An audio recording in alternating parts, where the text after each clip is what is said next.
حضرت امام حسین رضی اللہ تعالی عنہ جب راستے میں تھے اور حر بن یزید ریاحی مقابلے میں آ گیا اور ان کے ساتھ کوفی بھی تھے، تو اس وقت ان سے مخاطب ہو کر کے کوفیوں سے آپ نے ایک خطبہ ارشاد فرمایا کہ لوگوں، میں تمہیں بتانا چاہتا ہوں کہ میں کیوں یہاں آیا ہوں، میرے آنے کا مقصود کیا ہے۔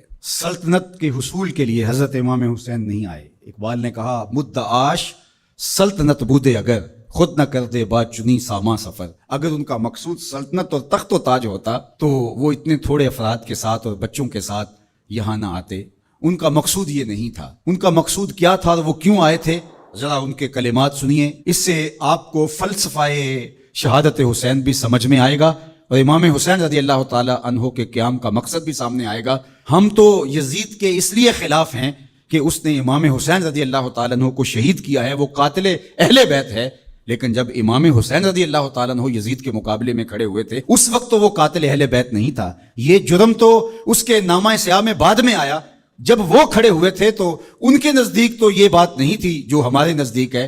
امام حسین رضی اللہ تعالیٰ عنہ ان کے آیان و انصار کا قتل کرنا بہت بڑا جرم ہے اور اس وجہ سے بھی ہم یزید کے خلاف ہیں، لیکن اس کی دوسری وجہ وہ ہے جس وجہ سے امام حسین یزید کے خلاف تھے، ہم بھی اسی وجہ سے یزید کے خلاف ہیں۔ اب وہ کیا وجہ تھی جو امام حسین رضی اللہ تعالی عنہ نے بیان فرمائی؟ یہ کوئی مبہم وجہ نہیں ہے کہ زمانے تک پہنچی نہیں ہے۔ یہ الگ بات ہے کہ کربلا کو ایک کہانی اور ایک قصہ بنا کر کے جو ہے وہ لوگوں کے اندر مروج کیا گیا اور اس کی معنویت، اس کی حقیقت اور اس کی مقصدیت پر پردے آ گئے۔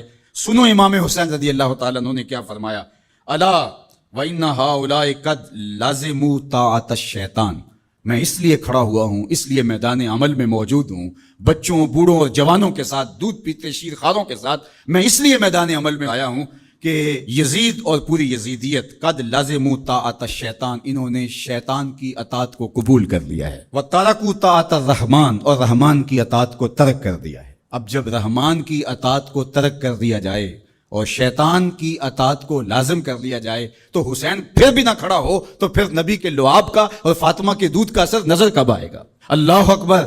اہل بیت کو سفینہ نوح کی مثال قرار دیا اور وہ کشتی ہیں، اور جب طوفان آئیں گے تو کشتی اس وقت کام دے گی۔ اگر کوئی فوج میں بھرتی ہو اور جب جنگ لگے تو اس وقت وہ چھٹی پہ چلا جائے تو یہ سوائے لطیفے کی اور کیا ہو سکتا ہے؟ جب حضور نے اہل بیت کو کشتی قرار دیا تو جب امت پر طوفان آیا اور شیطنت پورے جوبن پر آئی، اگر یہ کشتی آج نہیں کام آنا تھا تو پھر کب کام آنا تھا؟ اس لیے حسین ابن علی کو اس وقت کھڑا ہونا پڑا، اس لیے کہ کشتی نے طوفانوں میں ہی تو کام آنا ہے اور طوفان تو بفر چکے ہیں۔ انہوں نے قد لازموا طاعت الشیطان، شیطان کی اطاعت کو لازم کر لیا تھا، وترکوا طاعت الرحمن، اور رحمان کی اطاعت کو ترک کر دیا تھا، وَأَظْهَرُ الْفَسَادِ، اور فساد بپا ہو گیا تھا، وَأَطَّلُ الْحُدُودِ، حدود شرعی کو معطل کر دیا گیا ہے، وَأَحَلُّوا حرام اللہ وَحَرَّمُوا حَلَالَهُ، اللہ نے جن چیزوں کو حلال کیا ہے اس نے حرام کر دیا اور جس کو اس نے حرام کیا اس نے اس کو حلال کر دیا۔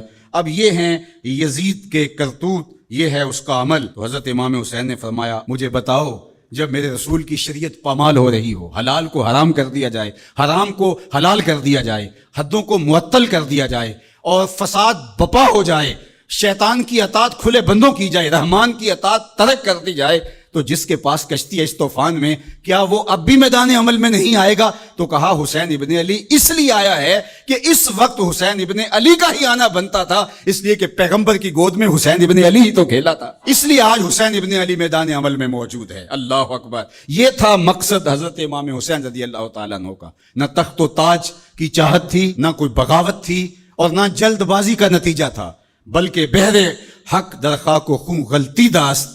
مقصود حضرت امام حسین رضی اللہ تعالیٰ عنہ کا حق کے لیے خاک و خون میں اپنے آپ کو ملانا تھا، پس بنائے لا الہ گردی داست، اور لا الہ کی بنا کو حضرت امام حسین نے قائم کرنا تھا۔